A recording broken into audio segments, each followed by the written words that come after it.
Personally I think के वो पाकिस्तान को लॉन्ग सर्व कर सकते हैं और तीनों फॉर्मेट में वो कर सकते हैं। जिस तरह के वो टैलेंट है वो आई थिंक कि अब्दुल्ला शफीक तीनों फॉर्मेट में पाकिस्तान को रिप्रेजेंट कर सकते हैं। फर्स्ट क्लास रिकॉर्ड की बात की जाए तो उनकी एवरेज 49.35 है वो भी 58 मैचेस में। So personally he is one of my favourite domestic cricketer और मुझे लगता था कि उनको ज़्यादा चांस मिल सकता था।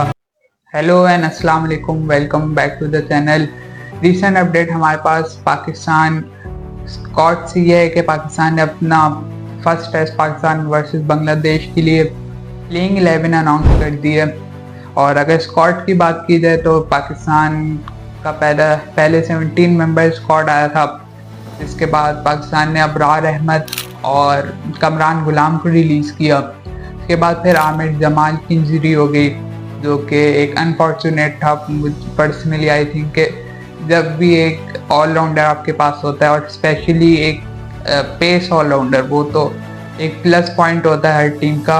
और कमरान गुलाम और अबरार अहमद को आपने पाकिस्तान शाहीन्स के लिए रिलीज़ कर दिया।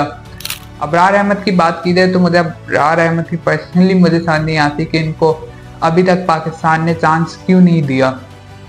आई मीन के पीएसएल में भी उन्होंने पीएसएल में भी T20 फॉर्मेट था, उसमें भी उन्होंने परफॉर्म किया। फिर आप वर्ल्ड कप में उनको लेके गए, वहाँ पे पूरा वर्ल्ड कप आपने कहा हमारा मिस्ट्री स्पिनर है और वो मिस्ट्री रह गया। आप पूरा वर्ल्ड कप निकल गया, आपने उसको एक मैच भी नहीं दिया।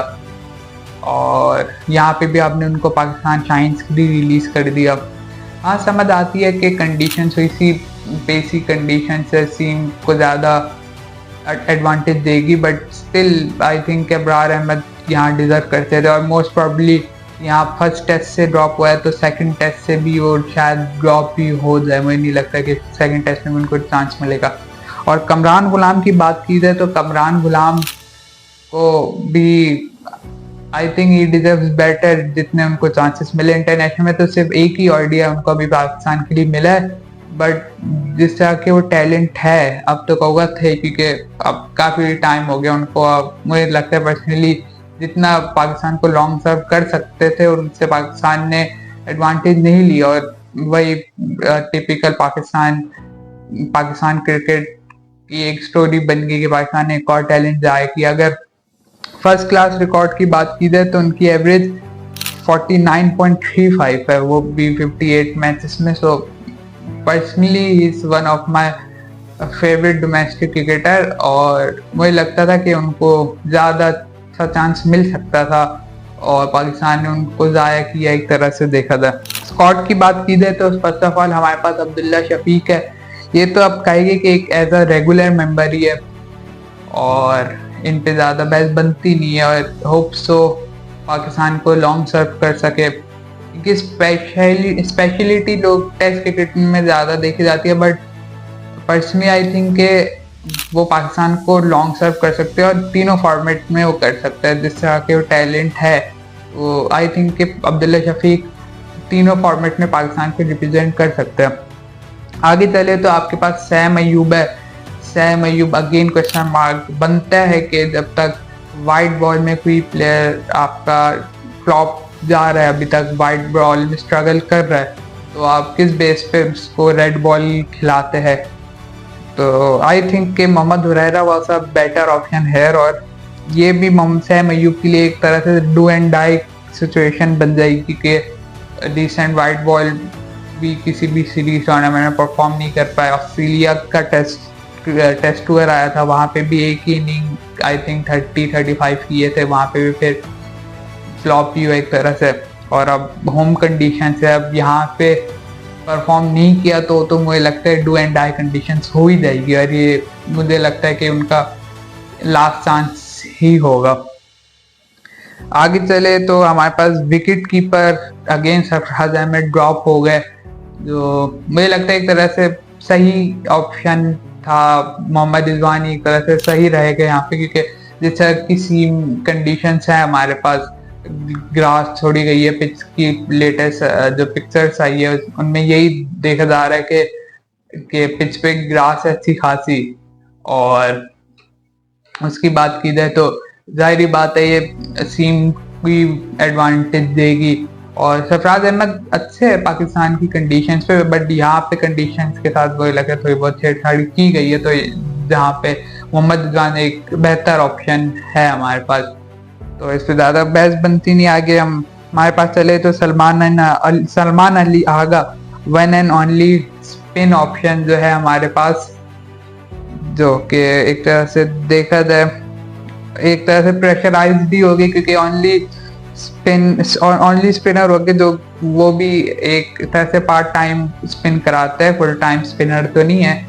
बट पर्सनली मेरे लिए तो मुझे बहुत पसंद है सलमान अली आगा। स्पिन भी अच्छी खासी वो करा लेते और बैटिंग भी अच्छी खासी उनकी श्रीलंका के टूर में अच्छे, ऑस्ट्रेलिया की बात नहीं करूँगा, वहाँ पे तो सारी फ्लॉप हुए, तो सलमान अली आगा श्रीलंका के टूर में भी लास्ट ईयर जो गए थे वहाँ पे भी अच्छा परफॉर्म किया था, ओडीआई में भी अच्छा जब तक खेला है अच्छा ही खेला है, तो एक अच्छा ऑप्शन है सलमान अली आगा। पेसर्स की बात की जाए तो 4 पेस ऑप्शन है पाकिस्तान के पास, शाहीन, नसीम, खुरम शहजाद और मोहम्मद अली।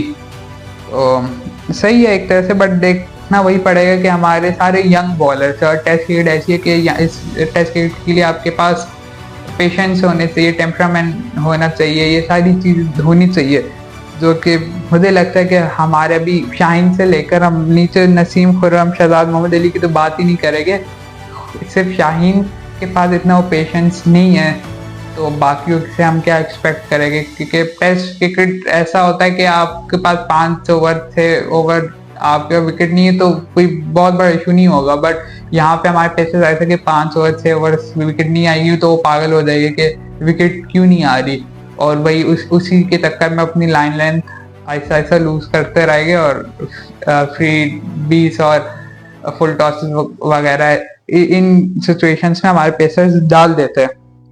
मोहम्मद अली एक अच्छा ऑप्शन था, बट आई थिंक कि अगर इधर आमिर जमाल खेल रहा होता, अगर इंजरी नहीं होती तो शायद मोहम्मद अली आपके पास ना होता स्क्वाड में, बट स्टिल सही है, डिसेंट। इंग्लैंड के साथ उन्होंने खेला था, डी टेस्ट ही खेला था और इतनी अच्छी परफॉर्मेंस तो नहीं थी, बट अब कह रहे कि सेम कंडीशन है, तब कहा गया था कि कंडीशन उनके मतलब की नहीं थी, अब उनके पास सेम कंडीशंस भी होगी जहाँ पे वो अपने आप को शो कर सकते हैं ज़्यादा बेहतर, और उनके पास एक गोल्डन अपॉर्चुनिटी एक तरह से देखा जाए तो।